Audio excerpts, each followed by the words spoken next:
Good morning, good afternoon, or good evening. This is Property Management 101, and for today's video, we're going to be discussing some good practices that you should be doing every single time a quarter finishes up. If you're in charge of a team as a maintenance supervisor, property manager, regional manager, then this video really applies to you. So when a quarter finishes up, there's going to be lots of things to consider as you plan for the future quarter and evaluate the previous quarter. It's going to give you 4 tips that you need to do at the end of each quarter. Number 1, you're really going to want to break down and review the performance against the goals. So when you take a look back at the previous quarter and the performance of that particular quarter, you really want to evaluate, did you really achieve the goals you set out at the start of the quarter? Did you have certain occupancy goals, NOI goals? Anything that you've set out, you really want to evaluate, did you actually achieve it? You also want to evaluate individual goals. Maybe you had a particular goal for an individual that you set out at the start of the quarter. So you not only want to look at your team goals, but you want to also look at those individual goals as well. You want to evaluate all goals that you set up. Even the ones that you did achieve, you want to make sure you recognize those, you have a good list of those,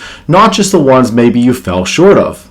Welcome back to Property Management 101. For those of you that are new here, please allow me to introduce you to our community. This channel is dedicated to discussing best practices, offering valuable tips, and sharing tricks that are tailored specifically to the property management industry. You may have noticed there is an abundance of podcasts, channels, and websites out there providing information that's related to the property management industry. However, much of this content is focused on catering to investors and to property owners really maximizing their investments. Here is where we stand out. Our channel is created with you, the individuals in the trenches, in mind. We are here to support those that are actively involved in managing properties, ensuring that not only your efforts are worthwhile, but also highly effective. So whether you're a seasoned professional or you're new to the property management industry, you've come to the right place. Join us as we dive into proven practices for the property management industry, and we'll be discussing many different types of demographic and asset types in the property management industry. Thank you for being a part of our community, and we look forward to engaging with you on this exciting journey in the property management space. The second best practice that you want to consider when it comes to the end of each quarter is you want to ask the question of why. Why did we hit certain goals and why did you not hit certain goals? This will be a very important step of the process. One of the key points regarding this particular topic is I often see a mistake that too many managers make is they don't evaluate enough when they have hit and achieved a goal. This is not something you want to do. If you hit a goal, you want to make sure you recognize what led to achieving that goal and not just look at goals you did not hit and what you missed out on. You want to be sure when you've recognized, hey, we did hit this goal, what led to that? This will help encourage that behavior of your team in the future. This is also a good opportunity to recognize those employees. You also really want to recognize goals that you hit and what led to achieving those goals. For goals that you fell short of, you really want to dig into these and really see, hey, what could we have done differently that may have led to a different outcome and an outcome of hitting that particular goal? Maybe there were some goals you fell just short of. So maybe it's a situation where you may only want to consider 1 or 2 changes to really get you past that finish line. The third best practice that you want to keep in mind when it comes to this evaluation is establishing your next quarter goals. So this is a great time to do this after you've had the opportunity to see what goals you've achieved and not achieved, after you've really dug into what led to achieving those goals or not achieving those goals. This is a great time to then set up your next quarter goals. One of the things I often see when it comes to a property and their overall macro goals for the year, for example, is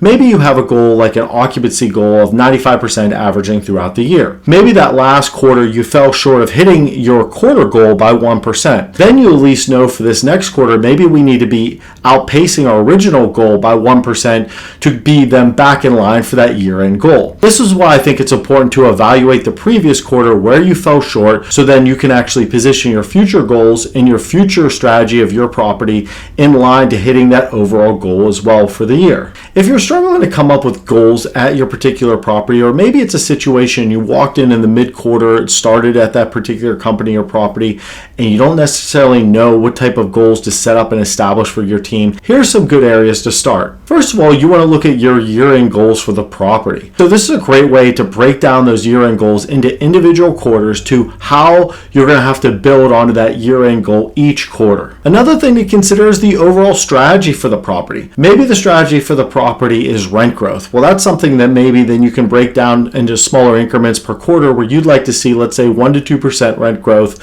on the renewal side each quarter and maybe 3 to 4% on the new lease side each quarter. So that's something to keep in mind as well, is that, hey, we have opportunities based off our strategy to establish and create some goals as well. Also keep in mind, you could actually break down these goals into subcategories as well when it comes to your metrics. So for example, if you have an occupancy goal, then you want to look at things like leasing velocity, renewal conversion, and average vacant days to keep that occupancy high. Let's say it's regarding your rent growth, then that's when you really want to focus on things like your renewal trade out and your new lease trade out. Another thing you want to consider when establishing and creating your goals is, do we have any unique situations coming up in the near future that's going to affect our property? It could be things externally or internally that could affect your strategy. Things like future renovations, things like new product coming online in the market. Maybe your property is going to be refinancing in the near future. And these are all things you want to consider when it comes to your strategy and setting some goals for your particular property and staff. If you're enjoying this video and you're learning something new, please don't forget to like, subscribe, and turn on notifications for future videos. And the fourth best practice that you want to consider when it comes to recapping your quarter goals and your future goals is you really want to then share your evaluation of the previous quarter and your goals for the future quarter with your team. I would strongly recommend hosting a meeting to evaluate all this with your team shortly after you've had the opportunity to evaluate and establish goals for the next quarter. I would start by sharing what goals you achieved, what goals you didn't achieve. Then I always think it's a good step to then share what goals that you didn't achieve or what things you believe and what you found that we could have improved in to achieve those goals. For the goals that we did achieve, this is a great time to recognize your staff and the efforts that they made to allow you to hit your particular goals that you set out at the start of the quarter. This is a great way to reinforce that behavior and the job they did with the entire team. After you review what your beliefs were and your findings were as far as why we didn't achieve certain goals or why we did achieve certain goals, this is a great time to pause, take a second, and allow your team to give you feedback on what they believe some other areas that you may not have considered of why we may have been able to achieve a goal that we did not. This is also great from a buy-in perspective. If you give them that voice, allow them to give you feedback, there may be some things that you didn't consider or maybe some things that you may be able to alter for future goals that you set at the property. After you collect feedback from the team as far as maybe why they believe they didn't achieve certain goals or maybe why we did achieve certain goals, this is a great time to then allow them to be aware of the future goals that you have established for the next quarter. You want to give them the opportunity to then ask questions. You want to give them the opportunity to then maybe add some comments or thoughts about those particular goals. But this is also a great time for you as their leader and supervisor to allow them to be aware of what they can do individually to help the overall team achieve its goals. You should always create goals that allow every team member to be involved to some degree. For example, it's a great time if you have an occupancy goal to allow the maintenance staff to know, hey, our average vacant days and turn time last quarter was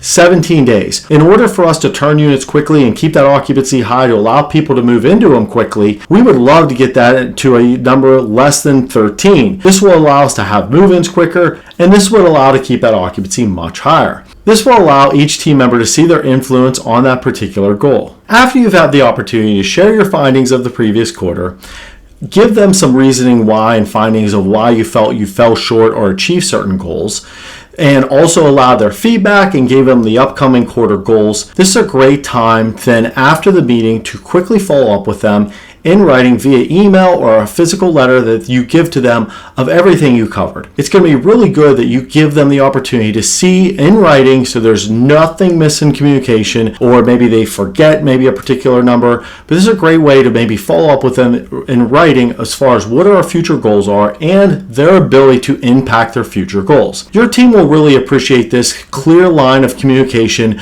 to allow everyone to be on the same page, and that high level of transparency will be appreciated by all. And for a video recap today, keep in mind these 4 steps that you should be doing at the end of every quarter with your teams. Number 1, you want to review the previous quarter's performance against the goals that you set out at the start of the quarter. Number 2, you want to establish the why. Why were we able to achieve certain goals? Why were we not able to achieve certain goals? You want to make sure for the goals that you achieved, you actually know why and the efforts that were made and reinforce that with your team. And for the goals you fell short of, you really want to see and really keep an open mind of what could be done differently to allow you to achieve those goals. The next thing you want to do is really establish your next quarter goals. So if you have a goal that's building on each other for an end of the year goal, keep that in mind as well. If you fell short the previous quarter, to maybe add a little bit more to that particular goal the following quarter. And last, make sure you share your findings, the goals that you achieved, the goals you did not achieve, and your next quarter goals with your team. One of the things I'd highly recommend with this one is to follow up with them in writing of what you covered in that particular meeting. This will avoid anyone not being sure what those particular goals were at the start of the quarter.